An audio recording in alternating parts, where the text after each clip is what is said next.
Isaías 38. Sejam bem-vindos todos. Eu queria fazer um novo convite para você que vem aqui sempre.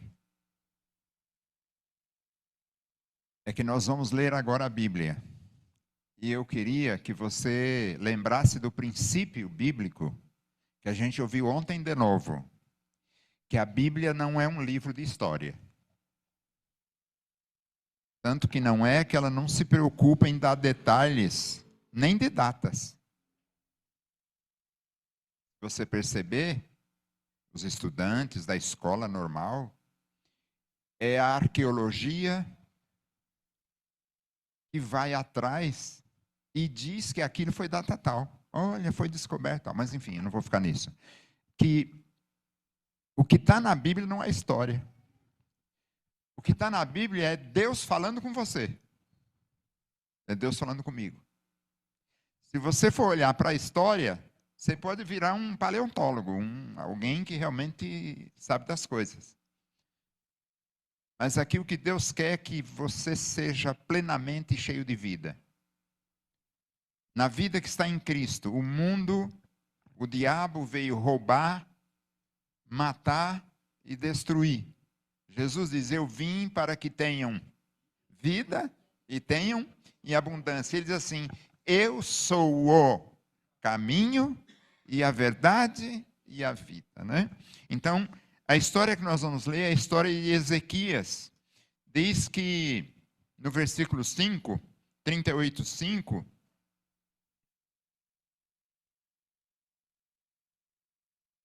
diz assim, meu Deus, essa Bíblia aqui,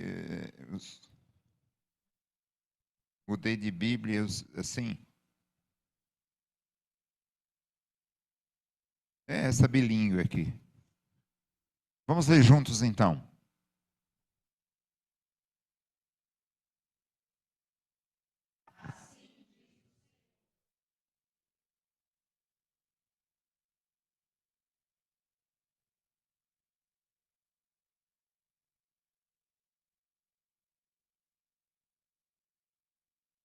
Muito bom. Vamos repetir sem ler? Assim, o que está acontecendo aí? Deus fala com Isaías. Né? Deus fala com Isaías. E Deus manda ele falar para Ezequias o quê? Olha, Deus dizendo, eu ouvi a tua oração e seja bem-vinda. E vi as tuas lágrimas. Olha que interessante, irmãos. Eu não quero entrar em aspectos bem mais específicos.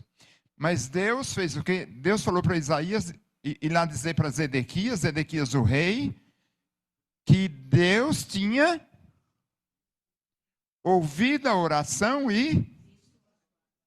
Meus irmãos, nós aprendemos aí um princípio.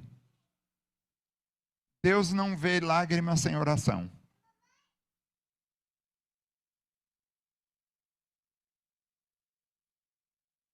Isso é coisa... Se você está chorando, chora, é um direito que nós temos. Meus irmãos, direito primordial para um homem, chorar. Homem que é homem, chora. Que princípio. Eu aprendi diferente. Mas um dia eu estava em casa, chorando, e minha mulher falou assim, eu não entendi. Você está chorando no quarto. E os filhos não sabem. Posso abrir a porta? Falei, pode. E eu continuei minha oração chorando. O pai está com algum problema? E aí começou uma história de contar as minhas desvantagens. como pastor, como... Tá certo? Então, nós temos o direito de nos lamentar. E aqui temos Zedequias. Por favor, ninguém deixe de escutar que choro também. Meus irmãos, eu já falei aqui na igreja, normalmente nos enterros, nós temos pessoas com óculos escuros. Sim ou não? Nos enterros, todo mundo com óculos escuros. Então ele estava falando com você, lacrimejando, mas não estou dizendo que está errado, estou dizendo que nós temos o direito de nos lamentar. Morre alguém... Ezequias, o que eu falei? Ezequias. Então, voltando para cá, onde eu estava. Muito bem, vamos olhar para Ezequias. A história de Ezequias. O que aconteceu com Ezequias? Ezequias ficou doente. E o versículo aqui, versículo 5, diz que Deus disse: vai e diz a Ezequias, assim diz o Senhor, o Deus de Davi teu pai, ouvi a tua oração e vi as tuas lágrimas, eis que acrescentarei aos teus dias 15 anos. É pouco demais. É pouco demais, sim ou não? Então ele tinha 50, não é isso? Agora observe bem, ali naquele tempo, Francisco, as pessoas viviam quanto? Esse tempo estava ruim o negócio. As pessoas estavam vivendo 50, 60 anos. Vivendo pouco. E por que estavam vivendo pouco? Por vários motivos. Bom, não vamos entrar em medicina, que eu não entendo nada disso. Então, Marcos, olha, se eu falar para você que Deus vai te dar 15 anos, você vai dizer, mas gente, eu já tinha. Não é? Mas essa não é a questão. A questão, irmãos, é que Deus deu 15 anos mais para Ezequias. E a pergunta que eu faço, e o que é que Ezequias vai fazer agora? E a pergunta que eu faço para mim e para você, o que é que Ezequias vai fazer agora? O que você vai fazer agora? Porque você ia morrer. E Deus te deu 15 anos. O texto bíblico aí, irmãos, que eu não quero me demorar,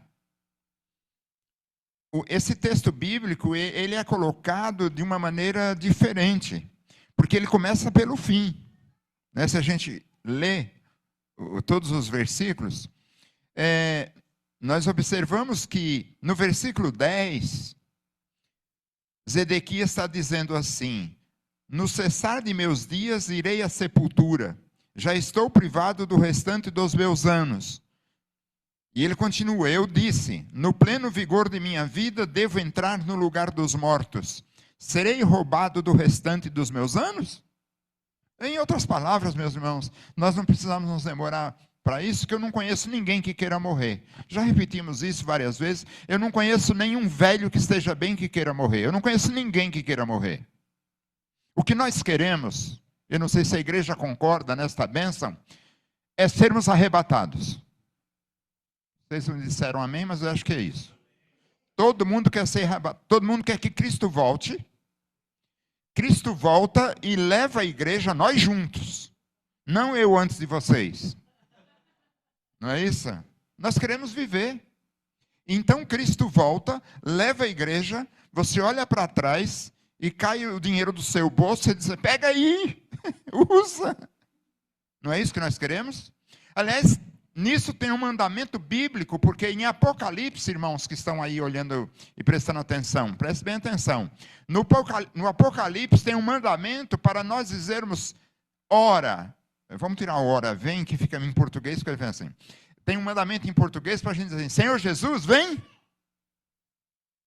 Vem, Senhor Jesus. Tem mandamento para a igreja orar, para a gente orar, pedindo para o Senhor Jesus voltar. Ora, você não vai fazer isso se estiver morto. Então, o princípio bíblico é que sempre a igreja tenha uma ansiedade de juntos sermos arrebatados. Bem, então, está aqui o problema de Ezequias, é o problema nosso. É não querermos morrer. Principalmente quando estamos bem. Eu queria falar um pouquinho sobre cura. Antes, uma pergunta. Como é que Elias não, Ezequias, como é que Ezequias teve a infecção curada? Quantos lembram? Quantos lembram? Como é que Ezequias teve a infecção curada? Por isso que é bom ler o trecho inteiro, né? Eu não entro nessa de dizer assim, em casa vocês leem, porque sei que não vão ler. Eu escrevi aqui, meus irmãos, hoje, que essa pregação eu gostaria de fazer com os irmãos num ambiente doméstico. À tarde. 3 horas de encontro, para a gente conversar. Quem sabe com um pãozinho de queijo, tomando um café com queijo e falando sobre a Bíblia. Perguntando e respondendo, você dando o seu depoimento de vida e de experiência. Seria um momento interessante, mas você poderá fazer isso. Quero fazer então as considerações. Qual foi a cura e como é que foi a cura? Quem sabe? Depois que Ezequias chorou amargamente, Isaías falou para ele que Deus estava dando para ele mais 15 anos. E aí, em que versículo tem o que foi feito? Qual foi a medicina que foi feita? Não? Isaías 38? É? Hã? 21, que diz? Quem falou 21? 21, por favor.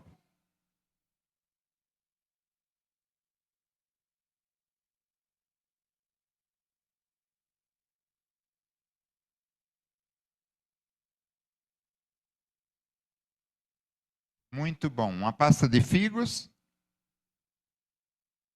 e põe na ferida. Então havia uma ferida. Úlcera, talvez, uma coisa, uma gangrena. Que é isso aí, não é? Os irmãos já fizeram isso? Os irmãos já colocaram, acho que em português é emplastro, não é isso? E existe hoje emplastro para vender, não é? Tem um famoso aí, quando você tem dor nas costas, salompas. Salompas. Mas tinha tanto emplastro quando eu era criança que punha. É emplasto ou emplastro? Tô? Certo. Nem de Bíblia entende direito, quanto mais de medicina, né? É emplasto. Emplasto. Quero fazer umas considerações antes de ir para o fim. O que nós queremos aqui é que você olhe para a palavra de Deus não como uma história de Ezequias, mas como Deus quer falar com você. Eu insisto, como é que você olha esse texto bíblico? Como é que você responde à pergunta? Eu ganhei 15 anos de vida. O que farei nesses 15 anos de vida? Vamos olhar para a história de Ezequias? Capítulo 39 vai dizer o que Ezequias fez. E não foi legal. Toda vez que nós temos alguma oportunidade, nós temos um modo de nos esquecermos do que a gente prometeu. Sim ou não? Uhum. Não podemos mais errar nisso. Quebrou o pacto. Vamos falar um pouquinho de cura. Nós temos aqui vários irmãos da área de saúde, mas nós vamos falar no âmbito espiritual, bíblico. Para fins didáticos, eu vou dizer que nós temos 3 tipos de cura. Natural. Natural eu divido em 2. Nós temos natural, nós temos medicinal. Medicinal eu divido em 3. E o sobrenatural. Os irmãos pensam assim também? sem falar na divisão de 2, 3. O que é uma cura natural?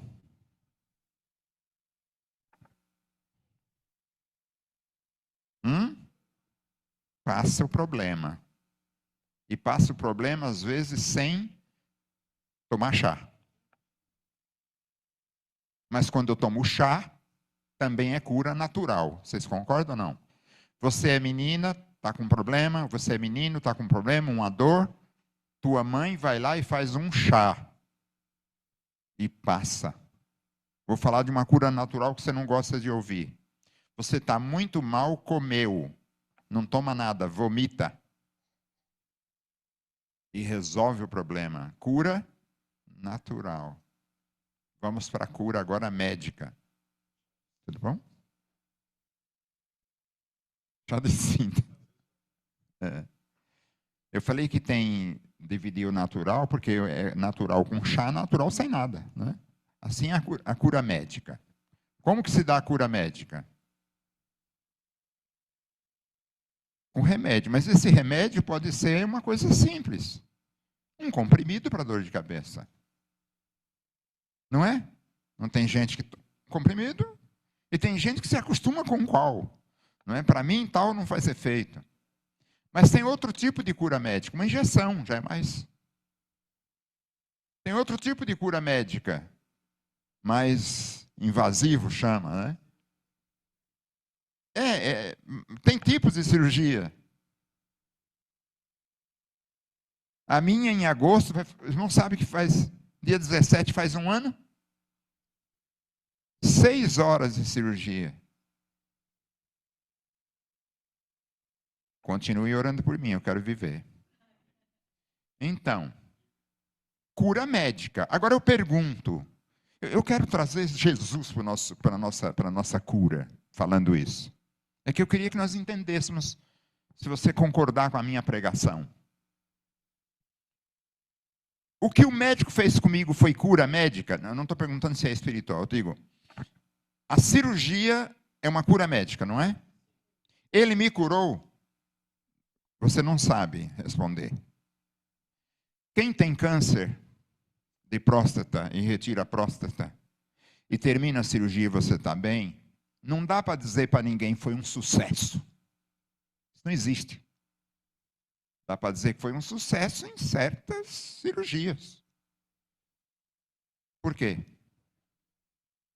Quem vai dizer que foi um sucesso é o quê?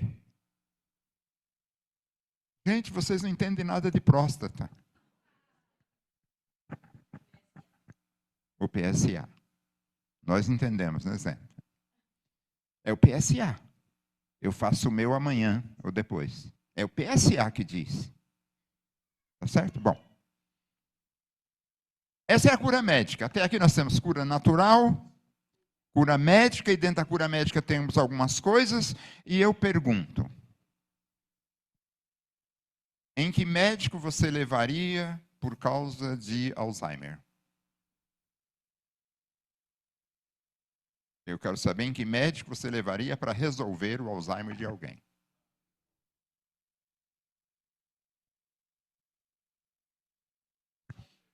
A palavra da Andréa foi para resolver, você não tem como.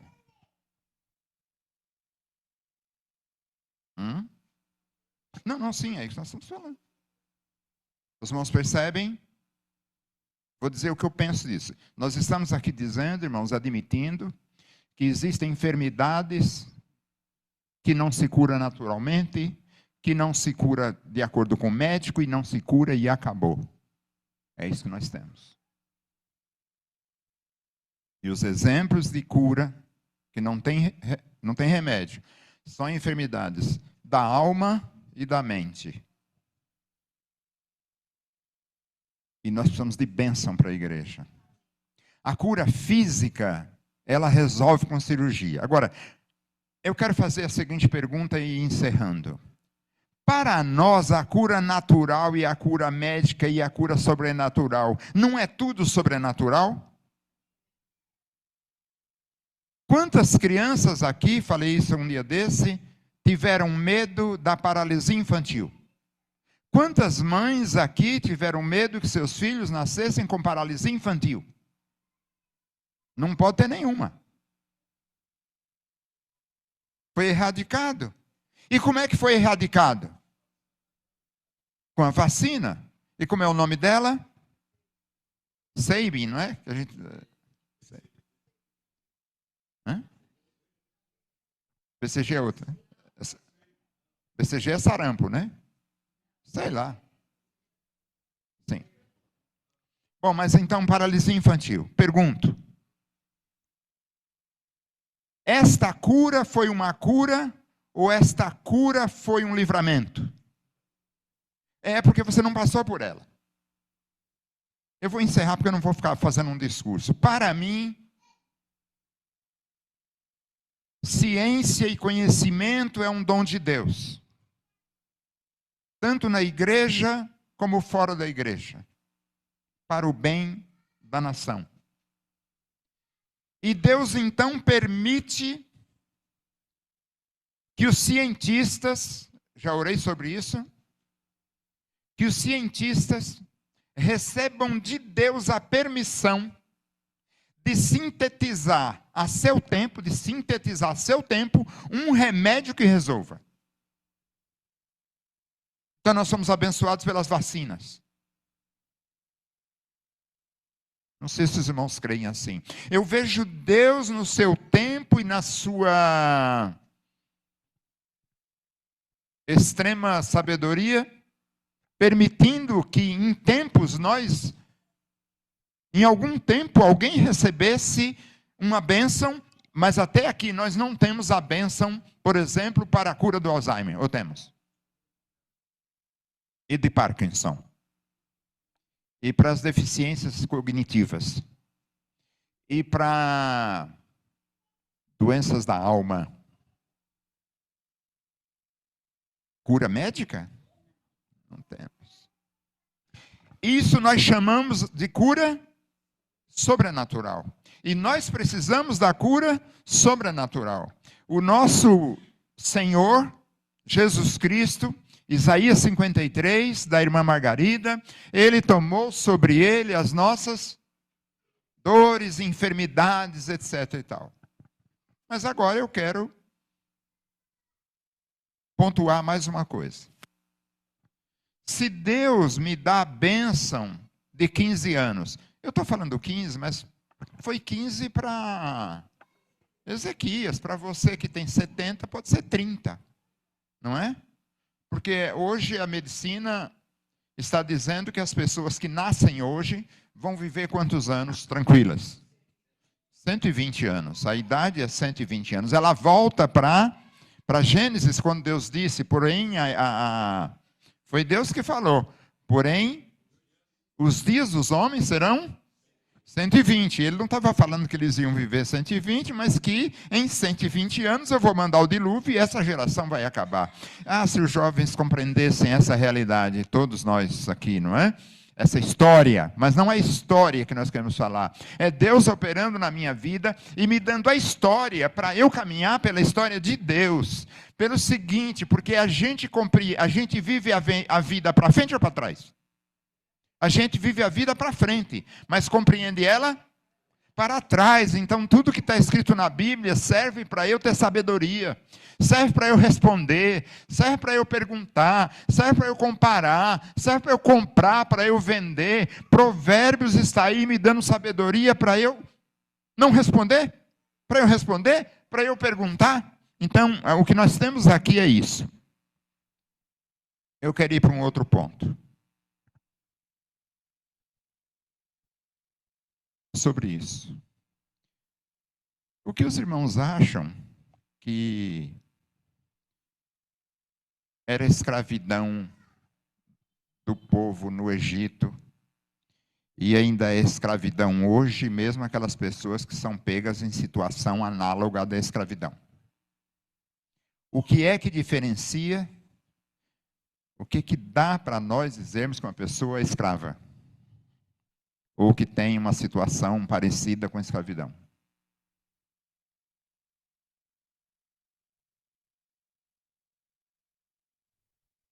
Hum? Pode falar à vontade. O que eu... Não tem direitos. Vamos falar alguns desses direitos. Liberdade. O que é liberdade de sair lá do local? O que mais? Vamos, irmãos, participem aí. Remuneração. Não tem remuneração. Equivalente. O que mais? Férias, tal, né? Mas se ele não tem aquela, né? Férias. Não tem propriedade. Mas nem todo mundo tem propriedade e não é escravo. O que você acha? Não é? Tem muita gente que não tem, não possui, mas tem o dinheiro para pagar a locação. Não é? Tem uma coisa bíblica da escravidão. Tem uma coisa bíblica da escravidão que faz com que a escravidão seja escravidão. É que como vocês não tinham pensado nisso, fui eu que pensei. Hã? Não. Vamos olhar para o... Não quero ficar aqui, que eu já aprendi que eu que tenho que responder. Não. Eu estou só querendo... Se nós olharmos para o povo no Egito, eles eram escravos. E não fala de salário. De culto, mas não fala também na Bíblia. Está tudo certo, nós estamos respondendo conforme é hoje, mas tem uma coisa lá que não fala, que fala, e que determina, e diz, não, meu povo era escravo. E depois foi criado um decreto por Deus para resolver isso. E até hoje nós experimentamos isso, você experimenta e eu experimento. Mas não... É interessante, não é, irmãos? É interessante isso, não é? Não, e não é. O que é que tem? Descanso semanal. E Deus criou o... Sei, mas como é que chama isso? Como é que chama o descanso? Sábado. E Deus criou o sábado. Por que Deus criou o sábado? Para o pessoal ter saúde. Para não ter doença mental. Foi para isso que Deus criou o sábado. O meu sábado é diferente do teu. O teu é diferente do dela. Nós temos um irmão na igreja aqui que é farmacêutico.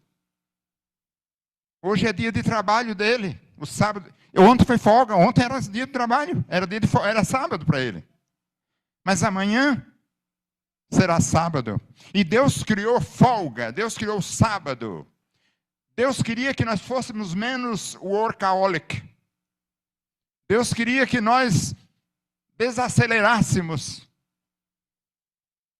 para ter intimidade com Ele. É da vontade de Deus que nós tenhamos tempo para orar. E quando formos orar, nós digamos, agora eu vou orar. É da vontade de Deus, vou falar contra os maridos. Eu sei que isso hoje já está perdendo o costume, porque há outras maneiras de se solucionar. É da vontade de Deus que quando o marido vá junto com a esposa fazer compras, e ela pergunte, quanto tempo você tem para mim, bem? Ele diga, estou à sua disposição. Eu já tirei para isso. Sem pressa, daquilo que vai fazer. Aquilo que te vier à mão, faze com todas as tuas forças, porque para onde tu vais, não tem essa oportunidade.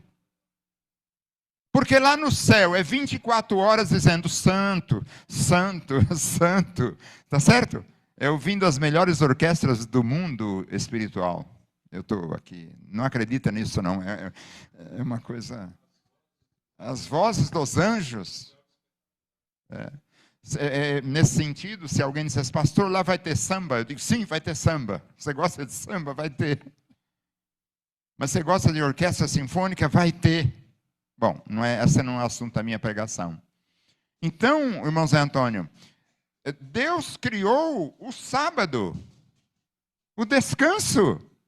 E por isso nós vivemos numa situação que não temos tempo para Deus. Deus queria que quando você viesse para o culto, você viesse para o culto.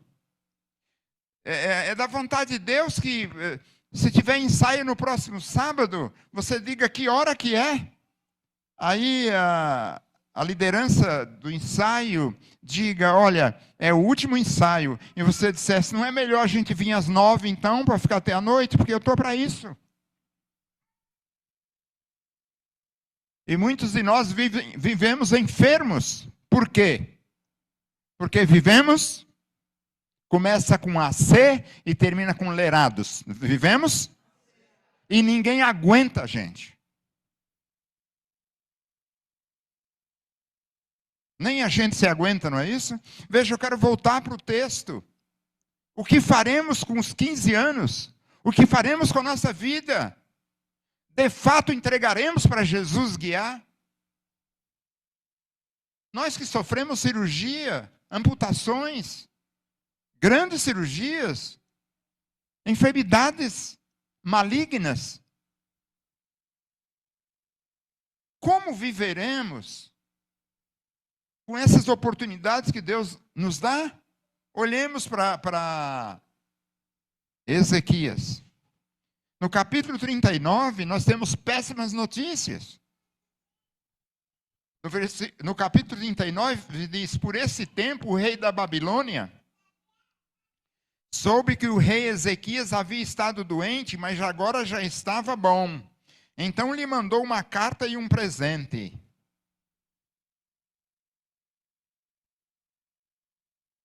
A Bíblia não está dizendo que está certo, está dizendo que aconteceu. Mandou uma carta e um presente, foi um protocolo político. E permanece até hoje. Ezequias recebeu bem os mensageiros e lhes mostrou toda a sua riqueza. Sua prata, seu ouro, suas especiarias, seus perfumes e todas as suas armas. Não houve nada nos seus depósitos ou em qualquer outro lugar que Ezequias não mostrasse. Então o profeta Isaías foi falar com ele e perguntou, de onde vieram esses homens? Como se Isaías não soubesse. E o que foi que lhe disseram? Ezequias respondeu, eles vieram de um país que fica muito longe daqui, vieram da Babilônia.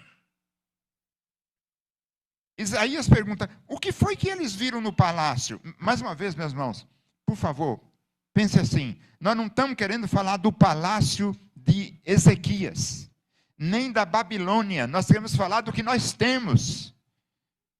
E ficamos de graça entregando para as pessoas. Eu queria que eu e você olhássemos para esse trecho bíblico para perceber Deus falando conosco.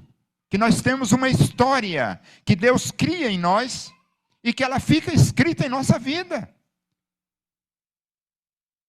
E que ela tem frutos. O que eu falo, o que eu faço, ela vai trazer o fruto. Viram tudo. Versículo 4, 5, 6, 4. Não houve nada nos depósitos que eu não lhes mostrasse. Então Isaías disse ao rei, o Senhor Todo-Poderoso diz que vai chegar o tempo em que tudo aquilo que há no teu palácio, isto é, tudo que os teus antepassados juntaram até hoje, será levado para a Babilônia. Não ficará nada. Alguns dos teus próprios filhos serão levados como prisioneiros e feitos eunucos para trabalhar no palácio do rei da Babilônia. O rei Ezequias entendeu que isso queria dizer que haveria paz durante a vida dele. E disse, legal assim, que assim se faça. Meus irmãos, nós falamos cada coisa. A gente não pensa para falar muitas vezes. Mas afinal, o que nós faremos com a vida que Deus nos deu? Algumas frases muito importantes. Eu não sei se você já ouviu. Eu não quero morrer já, porque eu quero ver meus netos. Já ouviram frase assim? Ou já tem neto? Eu não quero morrer logo, porque eu quero ajudar a criar meus netos.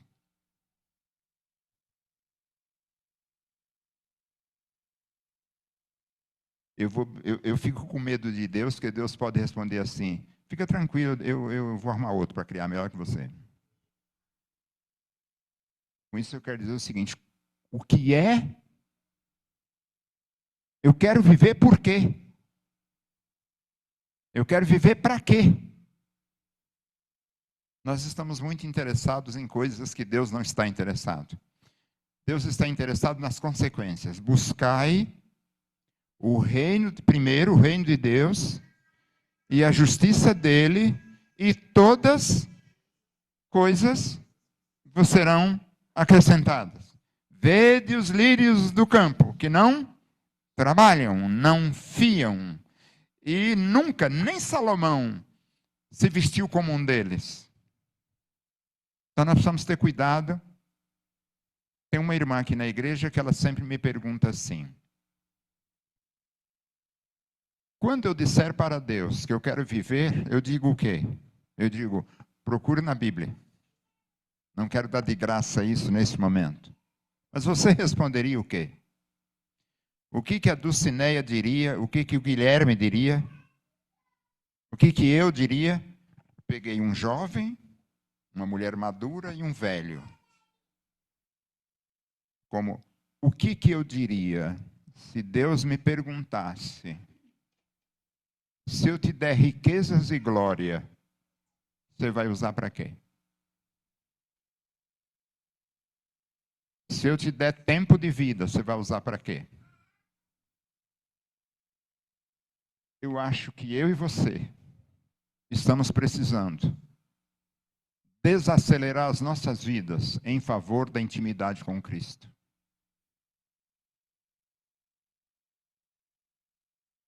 Nós ficamos de 8 a 10 horas na semana nas redes sociais, mas não ficamos 30 minutos orando.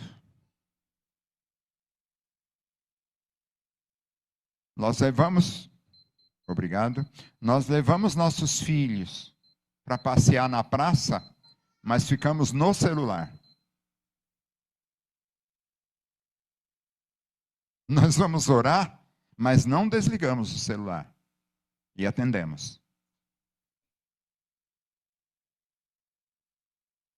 Eu preferiria que houvesse o seguinte tipo de noivado: o rapaz falando com a moça, como eu digo, já disse aqui, falando ao coração dela, né?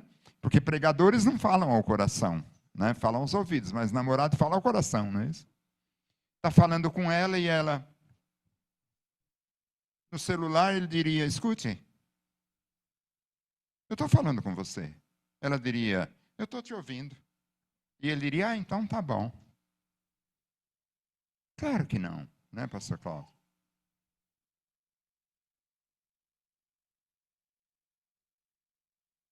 Nós temos o direito da lamentação. Talvez nós não tenhamos o direito, como pais, de dizer para um filho não chorar. Eu não estou dizendo quando ele errou, eu estou dizendo que ele está. Aquele negócio de engula seu choro, certo? Não estou falando disso. Estou falando uma coisa que nós maridos erramos muito, meus irmãos maridos, é quando nossa jovem noiva ou jovem esposa chora. E a gente não fica bem com isso. A gente se sente... né? A gente fica culpado, né? Para, porque eu estou me sentindo culpado. Eu estou dizendo com isso que nós temos o direito de lamentação. E você e eu estamos precisando aprender a consolar. Nós aqui da igreja temos uma grande dificuldade em consolar. Quando alguém está doente, a gente liga e pergunta. Você liga para o irmão que amputou uma perna: oi, Casuíte, tudo bem? Ele dirá: sim, claro. É isso? Nós não sabemos nem telefonar. Por isso, às vezes, não ligamos. Quantos irmãos acham que não ligaram para mim? Não sei como é que pergunto para ele se ele está bem. Né? Fica com dificuldade. Ou então, quando alguém conta para você, eu não sei como você ajudaria a pessoa a lamentar quando alguém dissesse para você: eu estou derrotado.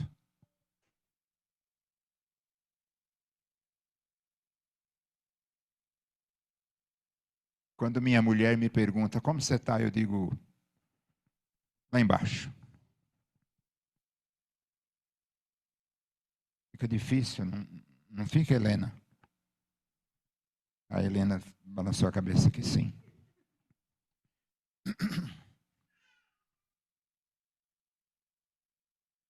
Como é que você se consola? O Espírito de Deus, através dos profetas, diz assim, consolai meu povo, consolai meu povo. Em português é, consola-te meu povo, porque salvação virá. Nós estamos ali atrás antes de Cristo nascer. Mas e agora? E agora quando alguém, meu irmão Francisco, se o pastor da igreja, que aparentemente viam ser o cara que nunca, não é assim, se alguém disser que não está bem, como é que você consola? Nós precisamos saber que tem um versículo que diz assim. Os irmãos podem ver se é 1 Coríntios ou é 2. Se eu soubesse, talvez o capítulo 1, pastor Cláudio. Foi o pastor Cláudio que perguntou? Eu queria ler, não quero...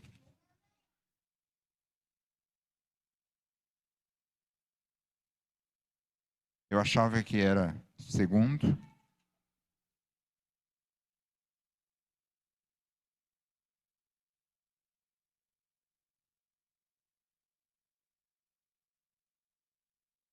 Primeiro.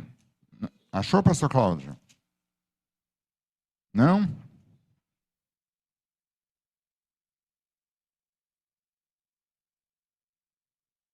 Que coisa. Eu tinha anotado aí, visto. Com a consolação que vós mesmos sois consolados. Este é o versículo. Alguém pode ver? Ele nos consola para que nós consolemos os outros com a consolação que nós mesmos somos consolados. Significa o seguinte, 2 Coríntios 1:4. Pastor Cláudio, você lê, por favor, bem alto. Não precisa falar que é bem alto, que você só fala alto.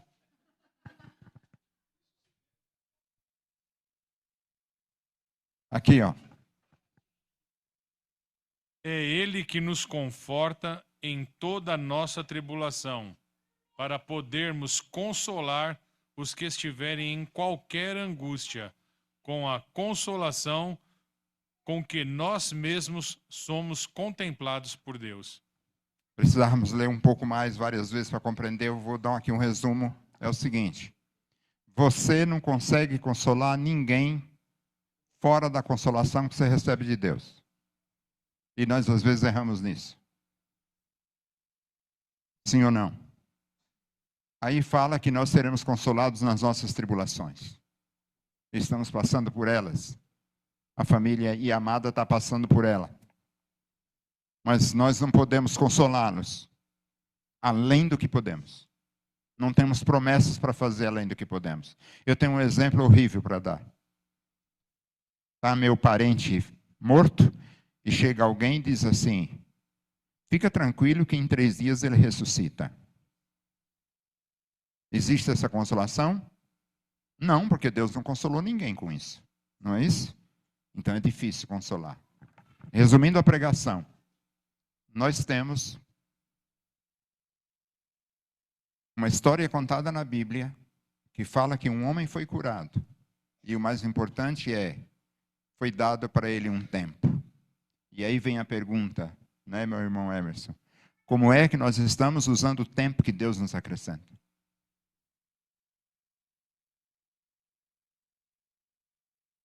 Eu poderia fazer isso historicamente e ganhei uns trocados para fazer essa palestra. Eu poderia fazer dizendo o seguinte: todo o tempo que a gente ganha economizando tempo na internet, o que a gente faz com esse tempo? Eu explico.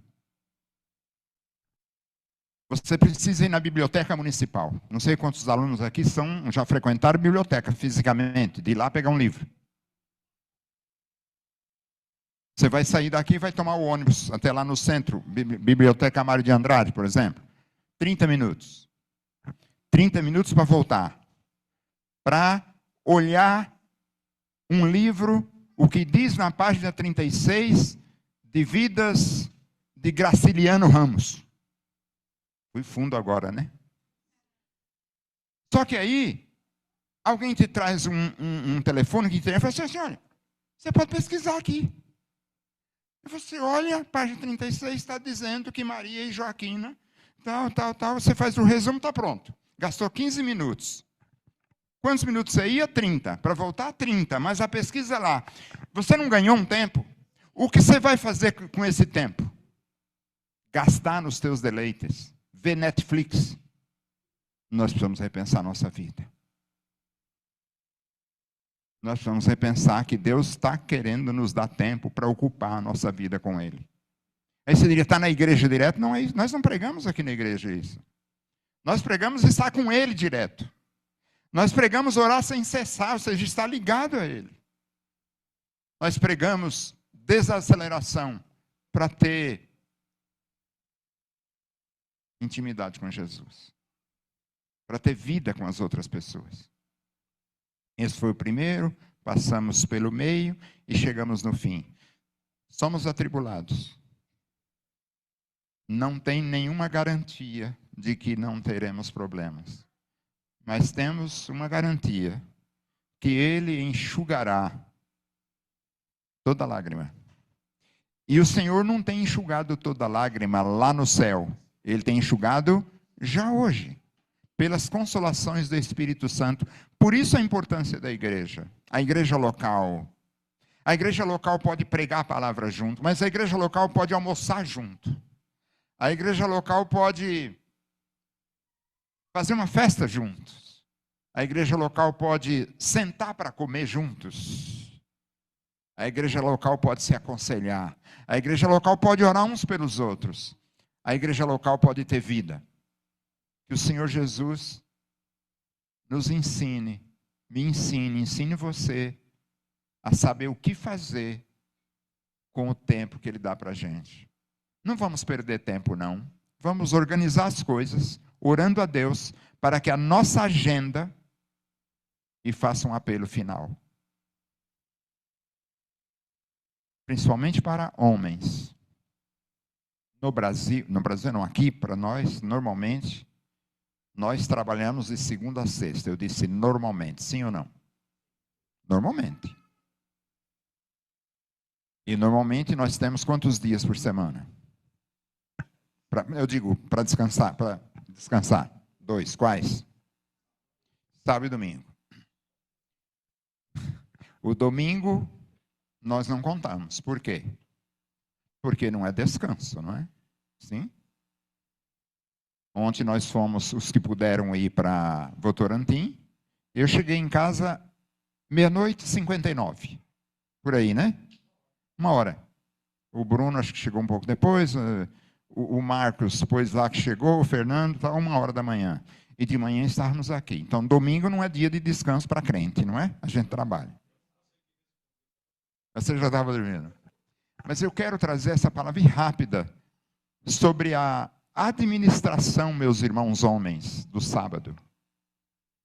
Isso ajuda você espiritualmente para ter vida. Talvez você tenha que repensar em alguma cultura que você tenha. Por que não me refiro às mulheres? Posso pegar qualquer mulher aqui que trabalhe ainda. As que não trabalham mais e são aposentadas, comparo elas aos homens. Elas precisariam, aliás, com mais tempo ainda, porque na casa, eu não quero dar... Mas, meus irmãos, a cozinha, aquele serviço não vai parar. Mesmo que você faça tudo hoje, daqui a pouco ele vai voltar. Ore a Deus para Deus dar um jeito. Mas eu quero falar então aos homens. O que você faz no sábado? No sábado de descanso. Você vai à academia?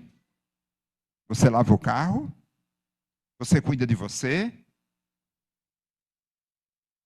Você faz um outro curso? Você faz o quê? no sábado que Deus deu para você não ser? Deus deu o sábado para você não ser escravo. Você não é escravo. Você tem sábado e tem domingo, não é escravo. O que você faz no sábado? Como é que você glorifica a Deus? Você que é professor da escola dominical, como é que glorifica a Deus no sábado? Qual é a expectativa que você tem da bênção de Deus sobre você, trabalhando na obra de Deus? Quais são as bênçãos e as expectativas que você espera que Deus te dê pagando para você? Porque de segunda a sexta você trabalha e recebe. E no sábado você não tem nenhuma expectativa de Deus?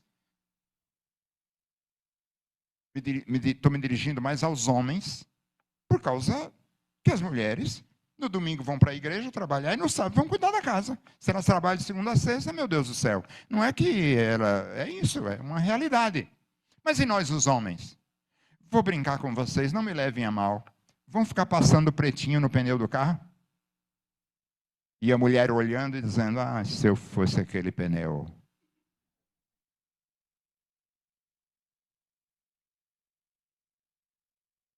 Que Deus tenha misericórdia de nós e nos ensine a abrir os nossos olhos e abre os nossos olhos para termos vida abundante. Obrigado, Deus. Obrigado porque nós temos o direito que o Senhor nos deu de nos lamentar, de chorar, de reclamar, de até perguntar para o Senhor por quê. O Senhor nos deu esta possibilidade. O que o Senhor não quer é que nós murmuremos. O Senhor nos deu esta bênção, nós podemos, ó Deus, trazer a nossa vida para o Senhor, colocar a nossa vida, nosso choro, nossa enfermidade,